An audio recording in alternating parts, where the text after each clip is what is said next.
നിൽക്കാനവിടെ കഥകിന് വീതിയില്ല. അല്ലാ, ഞാൻ കഷ്ടപ്പെട്ട് മുട്ടിച്ച് എന്റെ ഉരുളിയടാ നിൽക്കാൻ. എടാ നിൽക്കാൻ, അവിടെ നിൽക്കാൻ. ഇത് വാപ്പാടെ ഉമ്മാക്ക് സ്ത്രീധനം കിട്ടിയ ഉരുളിയൊന്നുമല്ലല്ലോ, കരക്കാരെ വീട്ടിൽ നിന്ന് മോട്ടിച്ചോണ്ട് വന്നല്ലേ. എടാ പതുക്കെ പറയടാ. ഇടയ്ക്കാട്ടമ്പലത്തിലെ ദേവിക്ക് കൂട്ടുപായസം വെക്കുന്ന ഉരുളിയാ. വാപ്പ എന്ത് കഷ്ടപ്പെട്ട് അടിച്ചു മാറ്റിയെന്ന് അറിയാവോ? അത് വിറ്റാൽ നിനക്ക് ശാപം കിട്ടും, ദേവി ശാപം കിട്ടും. കട്ടത് വാപ്പല്ലേ, ശാപം വാപ്പ തന്നെ മേടിച്ചു. എടാ എന്നെ പഴയ കൂട്ടിട്ട് ഓടിക്കരുത്, എനിക്ക് ഓടാൻ വയ്യ. പഴയ കൂട്ട് പിക്കപ്പ് ഇല്ല, നിന്റെ ഉമ്മാക്ക് അറിയാത്. ഇവിടെ എടാ നിന്നെ ഞാനൊന്ന് കൊണ്ടുവരാ. എന്നെ കൊല്ലാൻ പറ്റേ.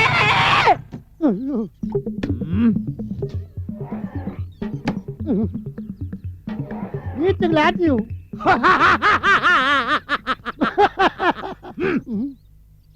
കഴിഞ്ഞ പ്രാവശ്യം നിന്നെ ചോദ്യം ചെയ്തോണ്ടിരുന്നപ്പോ അറിയാതെ ഞാനൊന്ന് മയങ്ങി. ആ സമയം നോക്കി നീ കടന്നു കളഞ്ഞടാ. നിന്നെന്റെ കയ്യിൽ കിട്ടില്ലെന്ന് കരുതിയടാ റാസ്കൽ.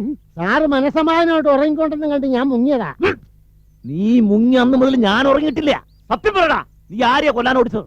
അതെന്റെ മകനാ. സ്വന്തം മകനെ കൊല്ലാൻ ഓടിക്കുന്നോടാ റാസ്കൽ. അയ്യോ, ഞാൻ കൊല്ലാൻ ഓടിച്ചല്ല, ഞാൻ കട്ടോണ്ട് വന്നല്ല. ഞാൻ കടയിൽ നിന്ന് വാങ്ങിച്ച ഉരുളി ആ തെണ്ട് കട്ടോണ്ട് ഓടി. നീ കട്ടോണ്ട് വന്ന ഉരുളി അവ അടിച്ചോണ്ട് പോയി. തെണ്ടി ആ തെണ്ട് കട്ടോണ്ട് പോയി. ആ ഉരുളി എവിടെന്നാടാ? സത്യം പറഞ്ഞാ നിന്നെ ഞാൻ മാപ്പ് സാക്ഷിയാക്കാം.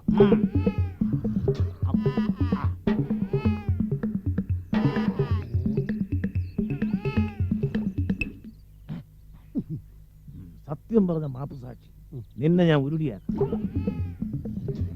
പാവം മനസമാധാനത്തോടെ ഉറങ്ങിക്കോട്ടെ, ശല്യം ചെയ്യണ്ട.